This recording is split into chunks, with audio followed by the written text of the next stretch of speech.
Hello my dear students, তোমালোকক এটো নতুন ভিডিওলে আন্তৰিক স্বাগতম জনাইছো। আজি আমি এই ভিডিওটিত যিখিনি আমাক ট্ৰান্সলেচন কৰিব দিয়ে অসমীয়ালৈ বা মাতৃভাষালৈ অনুবাদ কৰিব দিয়ে তাৰে কেইটামান বাক্য আমি ইয়াত লৈছো।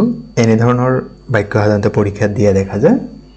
গতিকে বাক্য এটা কেনেকৈ অসমীয়াত অনুবাদ কৰে তাৰ কিটিপটো জানিলে তোমালোক বাকিখিনি নিজাকে কৰিব পাৰিবা। মাত্ৰ আমি ইয়াত মনোযোগ কৰিব লাগিব। ইয়াত মন কৰিবলগীয়া কথাটো যে আমি অসমীয়াত যেতিয়া অনুবাদ কৰিম বানানখিনি শুদ্ধ হ'ব লাগিব। যিকেইটা শব্দ থাকিব সেইকেইটা বানান শুদ্ধ হ'লে আমি সম্পূৰ্ণ নম্বৰ পাম। আহোচোন বাৰু তেনেকৈ কেইটামান বাক্য আমি লৈছো, সেইকেইটাৰ অসমীয়া অনুবাদ আমাৰ কি হয় আমি জানি লোৱাৰ লগে লগে। এটা বাক্য দি আছে, necessity is the mother of invention. যোৱা 2 বছৰৰ প্ৰশ্ন দেখা পালে আমি গম পাওঁ যে এটা আমাক কি দিয়া থাকে, ইউনিভাৰ্চেল ট্ৰুথ ষ্টেটমেণ্ট এটা দিয়া থাকে, চিৰসত্য বাক্য এটা দিয়া থাকে। গতিকে তেনেকুৱা বাক্য এটা যেনেকৈ necessity is the mother of invention, ইয়াৰ অসমীয়া অনুবাদ হৈছে অভাৱেই আৱিষ্কাৰৰ মূল। এইখিনি লিখিলে আমাৰ উত্তৰটি হ'ব। এইটো বাক্য, good citizens are the asset of a nation. ভাল বা সৎ নাগৰিক এখন দেশৰ সম্পদ। এইখিনি লিখিলে এইটোৰ উত্তৰ হ'ব। Guwahati is on the bank of the Brahmaputra. Guwahati Brahmaputra নদীৰ পাৰত অৱস্থিত। অন্য এটা বাক্য দিব পাৰে, Guwahati is called the gateway to north east. গুৱাহাটীক উত্তৰ পূবৰ দুৱাৰমুখ বোলা হয়।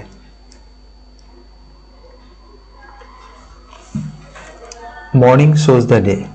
প্ৰভাত বাক্যবিলাক কেতিয়াবা দিয়ে আমাক, বা প্ৰভাৱ ইংৰাজীত যাক কোৱা হয়।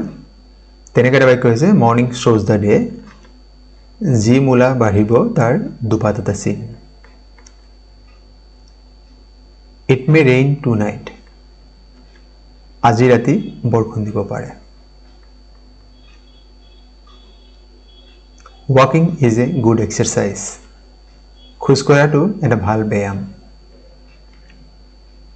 Everybody knows that he is an honest man. প্ৰত্যেকেই জানে যে তেওঁ এজন সৎ মানুহ।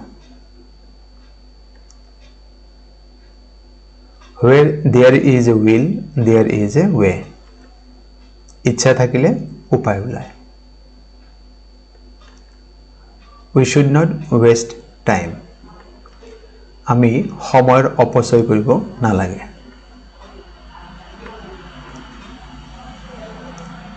Have you ever seen the Taj Mahal? তুমি কেতিয়াবা তাজমহল দেখিছানে? The boy has been playing for 2 hours. ল'ৰাজনে 2 ঘণ্টা ধৰি খেলি আছে। এনেধৰণৰ বাক্যসমূহ দিলে আমি অসমীয়ালৈ অনুবাদ কৰোঁতে আমি চাম যে প্ৰত্যেকটো শব্দ শুদ্ধ বানান লিখা হৈছে। তেতিয়া ইয়াত 3 নম্বৰৰ কাৰণে দিয়া থাকিব ট্ৰান্সলেশ্যন। গতিকে 3 নম্বৰ আমাৰ পোৱাটো সহজ হৈ যাব। তোমালোকে নিশ্চয় এইখিনি কৰিব পাৰিবা। তোমালোকৰ আগন্তুক ইংৰাজী পৰীক্ষাৰ বাবে আমাৰ চেনেলৰ তৰফৰ পৰা শুভকামনা জনাইছোঁ। আৰু এই ভিডিঅ'টি সম্পূৰ্ণকৈ চোৱাৰ বাবে তোমালোকক জনাইছোঁ অশেষ ধন্যবাদ।